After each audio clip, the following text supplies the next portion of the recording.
Hi friends, I hope you're doing really well. This is Tracy Brown and my team and I of non-diet trauma-informed practicing dietitians. We help people make peace with food and body and hopefully feel safe enough or relatively safe enough inside as well.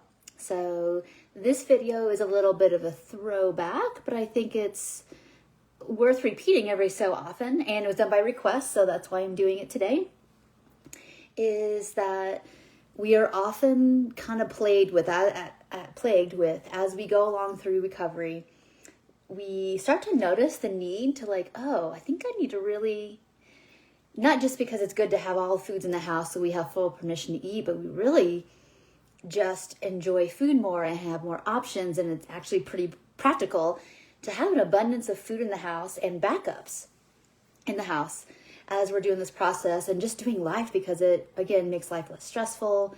And it feels like there's always something you can rely on, which is such a welcome relief inside to our nervous system, right? To know there's something that's got my back here if I'm too tired to cook, or the thing I thought I wanted, now I don't, and have something else.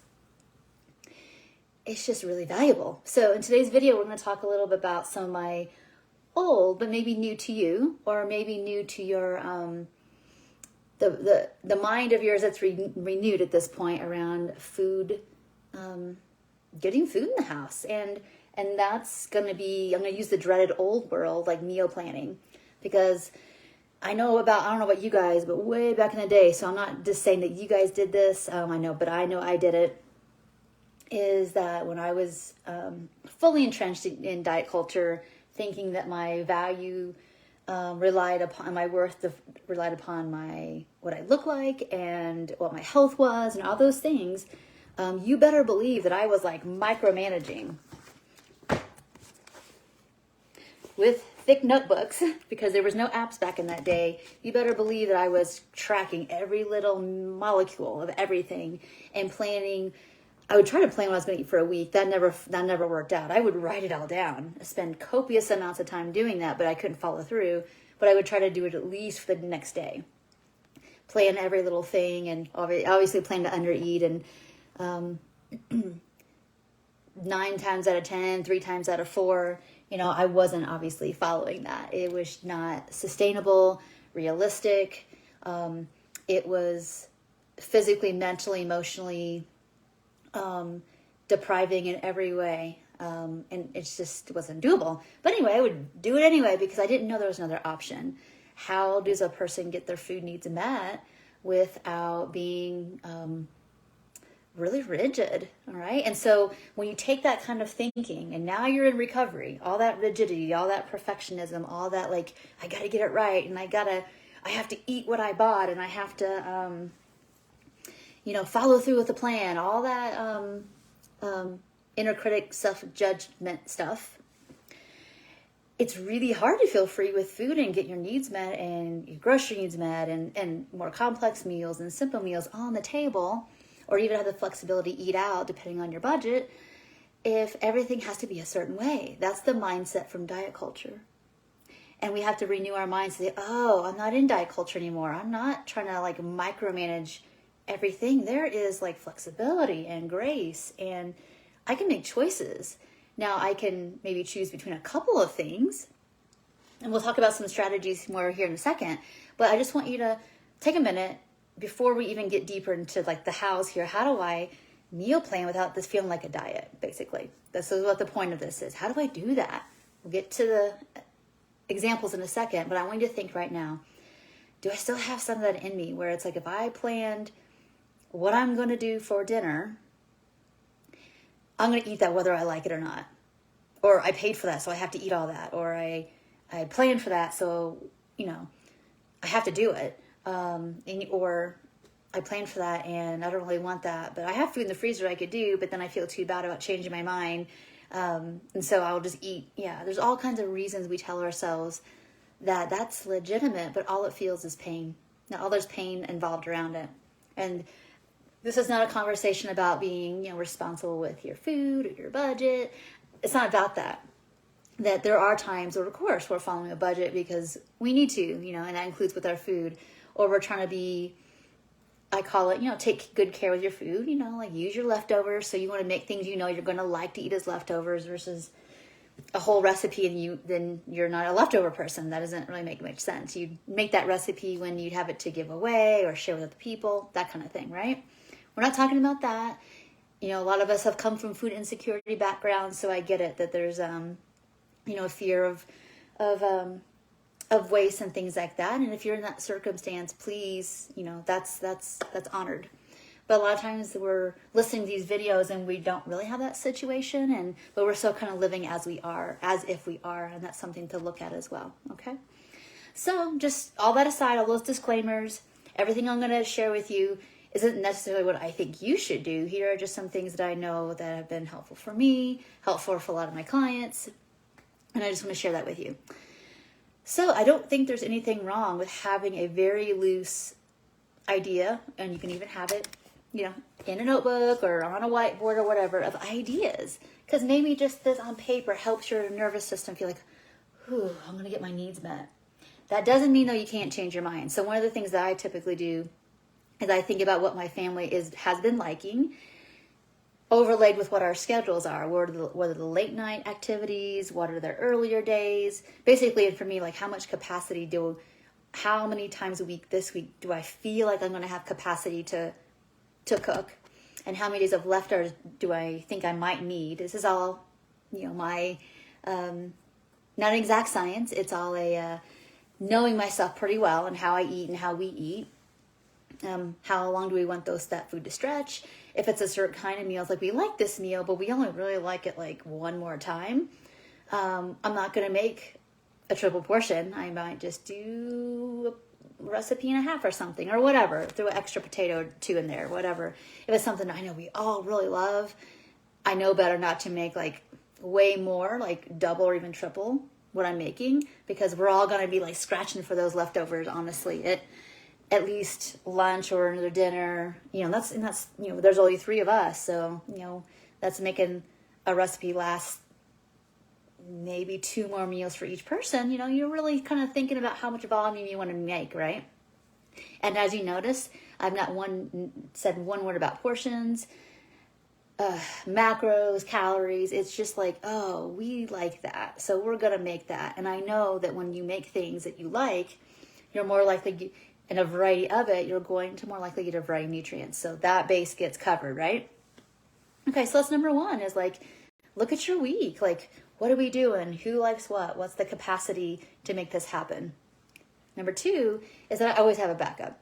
So in my freezer, there's the typical frozen stuff you'd imagine, like tortellini, pizza, chicken fingers, and some other odds and ends depending on what store I go to and what sounds good. So it might be falafel, it might be some kind of mixed frozen, I don't know, all kind, whatever. You want to have options for what you like, and you also you just want to have those backup plans, because there are times when you just need to change your mind. You didn't get home as early as you thought.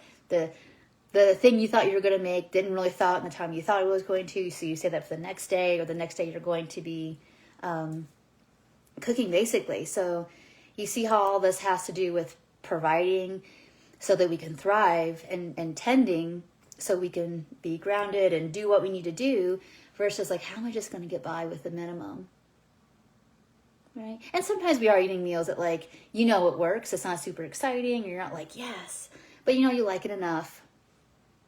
There's that. So it's really important. All right. So other things, leftovers you truly like. If you make meals and nobody likes the leftovers, maybe rethink that into a smaller amount of food. Keep extra basics around. For sides. So if you make, let's say you grill, and your original side that you had with that meal kind of ran out faster than the protein part of it, let's say. I'm just, again, giving some examples. If that happens, keep some other stuff around. Keep textural items around. It's just really important to be able to complement what you're eating as leftovers, to mix it up as well. If something was once steak, that can be made into steak tacos, that can be made into other things, and you get to have a bigger variety of food with one cooking as well. All right. And of course, the obvious is that you need to start with where you are. So if you're really having a hard time getting a full grocery shop for you for 3 meals a day, let's say, and snacks, for just you, let alone maybe multiple people. And if it feels too overwhelming to go in a store and get all those things at once, again, consider continuing your online shopping. If you're ready to like, no, I always go to the store anyway, it's no big deal, but it feels like too much to think about this amount of food, then break it down into 2 shops. But one of the biggest things that I see people struggle with is they want to eat in this way, but they just never have enough food around. And it's mostly because, again, I'm not speaking to the food insecurity issue. I'm really speaking to, they just don't go to the store very often. You know, just trying to stretch, unless you're very, very well stocked for a month and you can make food last that long. I very rarely see people have enough variety and enough easy stuff when they need easy stuff, or enough leftovers when they need that, or just enough thinking through like multiple meals and snacks a day to have enough food that will last a week. And so what I see people typically do is just kind of eat stuff that, you know, gets energy in, but it's not satisfying, or just not deal, you know, basically not deal with their needs altogether. And it's a disaster, of course, right? Like symptoms come back. People start to doubt their ability. It's like, no, we just need to commit to like, or even, yeah, I'll use the word commit, but even to be devoted to like, you are trying to build these new neural pathways for regular eating.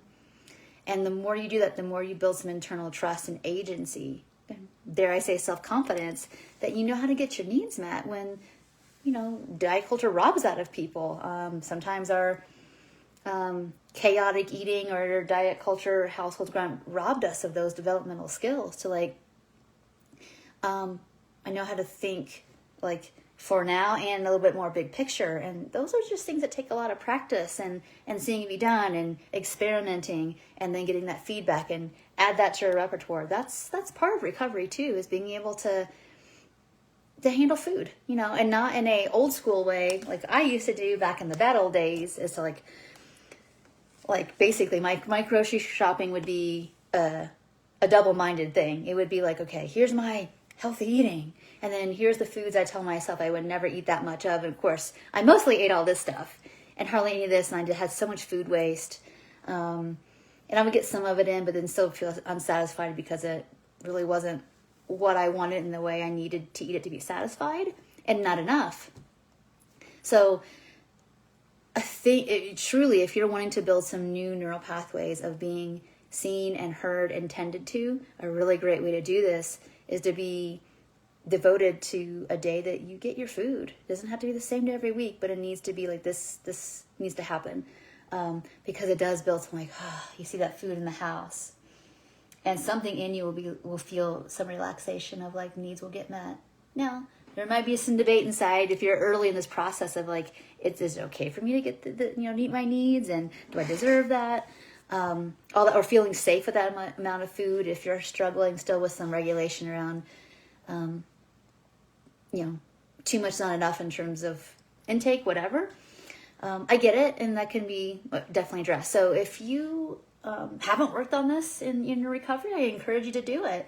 If you need help from somebody, let us know. If you have other people you're already working with, bring it to them. Like, hey, I want that whole food experience to feel more like a